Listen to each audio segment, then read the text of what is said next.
I transcribed "We Be Doing It" at Berkeley 20 years ago, and this is the greatest gift that I've ever heard. Oh God, I'm getting it for Christmas. that's fantastic.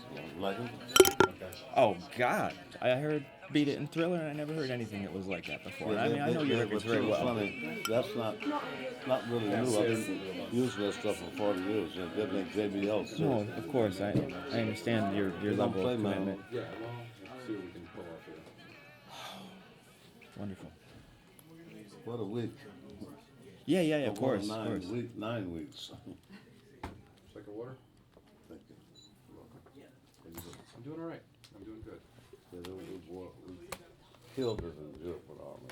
I know you did. It was a good time. You rocked it, Some man. funny people, man.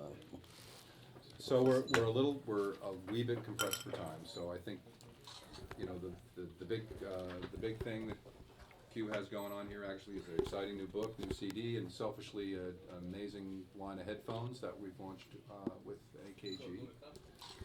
And they've been pumping me for information for the last half an hour. So I think you put your écoutez on it, and you know why us? Why us? And My AKG. put your AKG on it. Well, it's not like it's newcomers, you know. I've been using JBLs for 40 years, so it's like family. Been using this stuff a long time, man. Long time. Coming by right now, right? So In fact, when we were finishing Thriller up, I had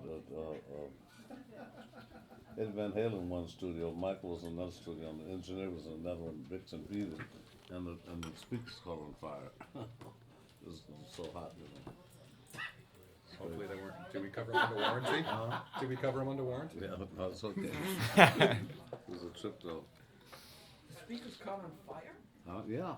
How? What? Just too much energy? And Bruce freaked out because we'd never seen that before. We'd worked at this place a long time.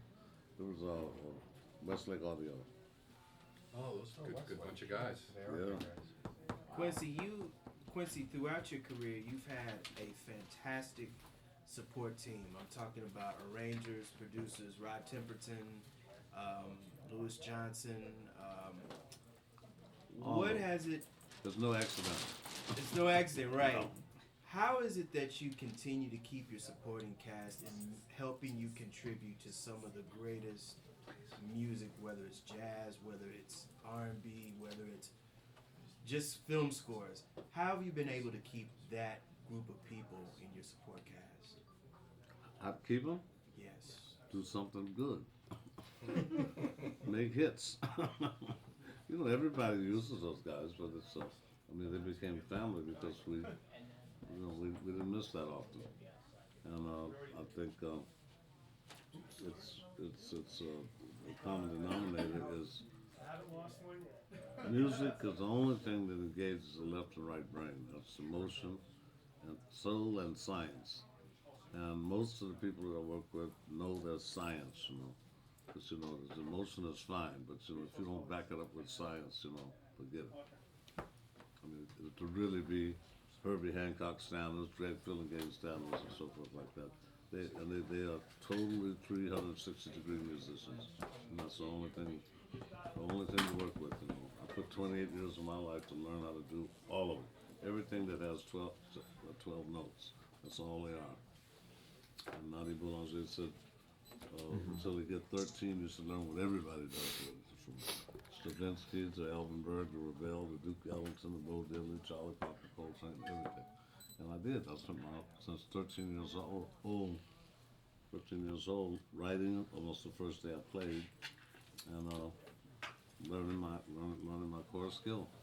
You know, because if you feel it, the feelings come natural. But you need the science. You have to. That's like they say, 10% inspiration, 90% perspiration. That's very true. You said that recently that European has classical music, and that in the United States, classical music is jazz. Absolutely. Is there a spot in between those two? And you've written soundtracks, orchestral music. Right. That doesn't fit anywhere in that equation. Man, it doesn't matter to me. It's 12 notes. That's all. It doesn't matter. And we've been doing that since we were 13. I met Ray Charles when I was 14.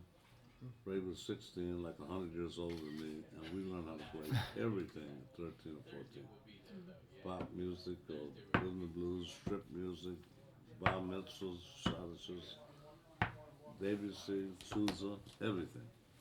And I'm glad that I came from that school. I was just blessed that I came from the school and raised to say, don't try to make the shadish sound like bebop, because we were so really bebop junkies. We wanted everything to sound like bebop.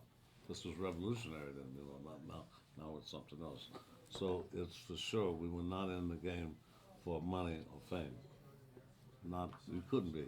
That's how the Tucker died, broke it into 10 Commandments. All that movie jazz guys made money, and rap. They're serious entrepreneurs. We didn't know what that meant. Well, I don't know about you guys, but I'm sure glad, because look at all the great music that we've had to enjoy. Bravo. Quincy, this is Quincy. You want to talk about your new book?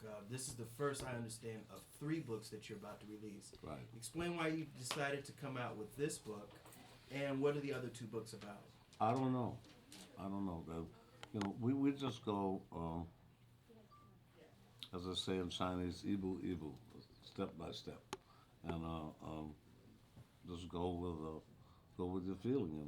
This is a great writer, Bill Gibson, so we could see eye to eye on what we ought to talk about, and he did a good job. And we communicate. This is about communication. Anything is music is, or friendships, or whatever is about communication. One of the Common interests. One of the things that I really admire about what you're saying, especially in the last couple of weeks, and the interviews that I've been reading and hearing, is that you want the younger generation to connect to the past. How is it now where you're going into institutions and schools where you're trying to introduce kids to Miles Davis and Charlie Parker? How hard is it now, and why is it that the jazz music, which used to be and still is the people's music, isn't being exposed to these younger kids? Because it was a sign of the times when we came up. when we came up in Seattle in World War II. I was in Chicago before that. I'm born in Chicago, and my daddy was a master carpenter that worked with the most notorious triple OGs, black gangsters on the planet, the Jones Boys.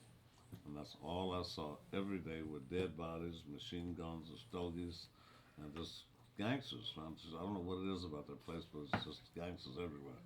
And that's all I saw for 10 years, every day. And I got my medals to prove it. I got caught in the wrong street with the wrong gang, and they took a switchblade and nailed my hand at 7 years old to a fence. Ice pick in my head. That's what you see what Jennifer Hudson just went through. That's why I call it, because I know Chicago, man. Chicago make Harlem and Compton look like Boys Town. I'm telling you, they don't play. 5 million people during the Depression, and out in the streets. So the Music Consortium is the reason you're really involved